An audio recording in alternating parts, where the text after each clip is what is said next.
我们一起睡觉好不好？我们一起来一个被窝魂。但是我又怕我晚上胡言乱语，我会不会说梦话？感觉很危险是吗？您说我说梦话是吗？我不会说梦话吧？我问一下坤子，我睡觉的时候说不说梦话 ？3 days later， 你看坤子说打呼噜不说梦话，这么恐怖，这么吓人。整个直播间除了可可，其他人彻夜未眠。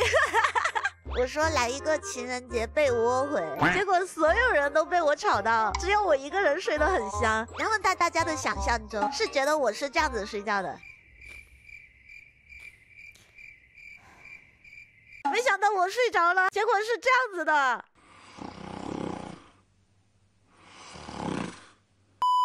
就本来想晚上，哎呦，情人节一个人睡觉好寂寞啊！哎，可可开了被窝魂啊，戴上耳机啊，感觉一个美少女就在我的旁边，然后就感觉今天晚上情人节肯定不寂寞了。结果晚上睡觉大半夜，感觉就好像一个200斤的大汉睡在你的旁边，然后一晚上没睡着，好吵呀！整个直播间的人都没睡着，我睡得超香的。然后到了早上啊，怎么回事？掉了10万粉，直播间的同阶一下子变到只有50个人，可可取关了，太好了，20万粉翻2，怎么不要？